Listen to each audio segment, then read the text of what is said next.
bora mergulhar de cabeça num dos textos antigos mais misteriosos e, olha, mais influentes que acabaram ficando de fora da Bíblia, é o livro de Enoque. Pensa numa história impressionante sobre anjos caídos, gigantes que devoravam pessoas e um julgamento que literalmente abalou as estruturas do céu e da terra. Vamos descobrir juntos o que tem nessas páginas. O livro já começa como uma ideia de arrepiar. Ele basicamente diz, olha, o que eu estou escrevendo não é para o pessoal de agora, não. É para uma geração remota que está por vir. É uma visão do patriarca Enoque, selada como uma profecia. É quase como uma mensagem na garrafa, sabe? Lançada no mar do tempo para um futuro que precisaria ouvi-la. Então, quem é que está contando essa história pra gente? É Enoque, um homem que, segundo o texto, era tão justo, tão correto, que o próprio Deus abriu os olhos dele. E ele não está só contando uma historinha do passado, ele teve uma visão do futuro, direto da fonte, prevendo um julgamento terrível que ia limpar o mundo de toda a maldade. No começo de tudo, o livro descreve um universo em perfeita ordem. O sol, a lua, tudo no seu lugar. As estações funcionando como um relógio. E a humanidade estava prosperando.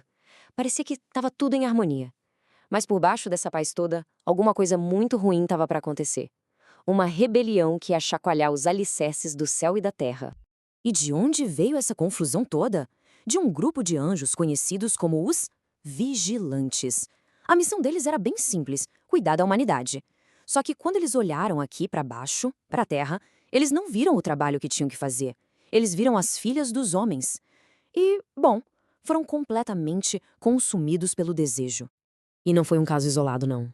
Não foi um ou dois anjos rebeldes, foram 200 desses vigilantes. Liderados por um anjo chamado Sem Asa, eles tomaram uma decisão que mudaria o rumo de tudo. Desceram dos céus e se reuniram no Monte Hermon, um lugar que ficaria para sempre marcado por esse pacto, um pacto profano. E o mais fascinante é que eles fizeram isso de um jeito super formal. O líder, o Senjasa, ficou com medo de levar a culpa toda sozinho. Então o que eles fizeram? Fizeram um juramento, se amarrando com maldições uns aos outros. Eles não estavam só quebrando uma regrinha, eles estavam, de forma consciente, declarando guerra contra a ordem divina.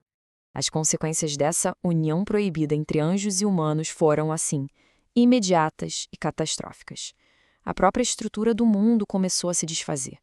Foi o começo de uma era de corrupção, de violência e de monstros.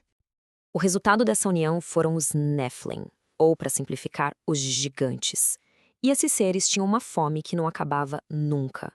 Eles devoraram todas as colheitas, todos os bens dos homens, e quando não tinha mais nada para comer, eles se viraram contra a própria humanidade, devorando carne humana, bebendo sangue. Transformaram o mundo num verdadeiro campo de caça particular. Mas a corrupção não foi só física, sabe? Os anjos caídos, principalmente um chamado Azazel, encenaram para a humanidade segredos que não deviam ser revelados. Como fazer armas, como usar feitiçaria, cosméticos para sedução, astrologia. Cada conhecimento novo só trazia mais discórdia, mais maldade e mais derramamento de sangue. A situação ficou insustentável. A própria terra, manchada de sangue, de ilegalidade, começou a gritar. As almas de quem morria subiam com seus lamentos até os portões do céu, exigindo justiça por toda a corrupção que tinha tomado conta do mundo. E, finalmente, os céus ouviram. Os arcanjos, Miguel, Uriel, Rafael e Gabriel, olharam para baixo e viram o caos completo.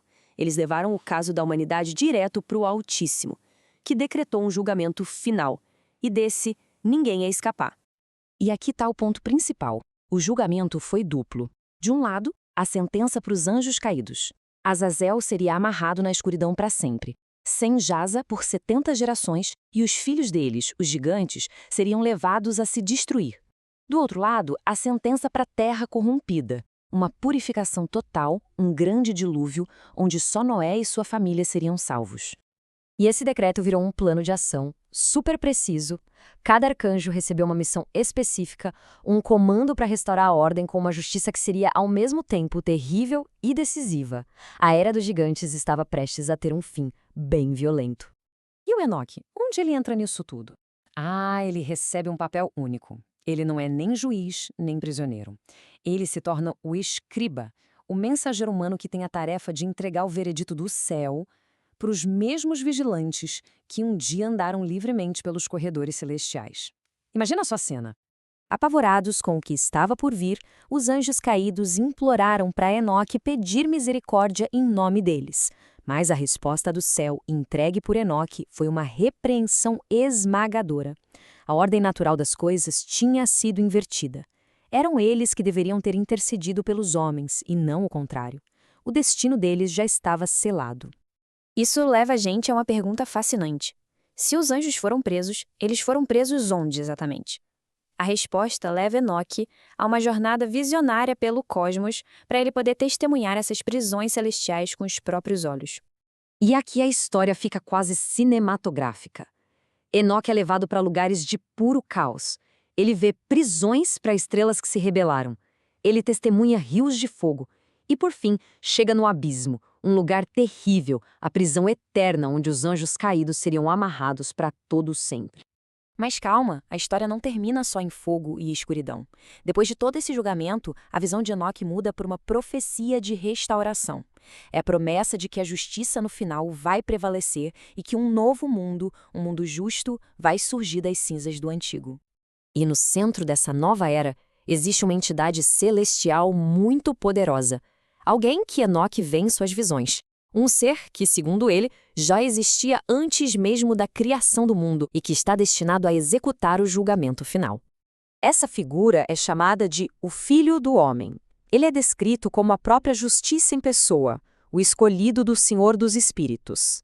É ele quem vai derrubar os reis injustos de seus tronos e estabelecer um reino eterno, onde os justos vão finalmente viver em paz e em luz para sempre.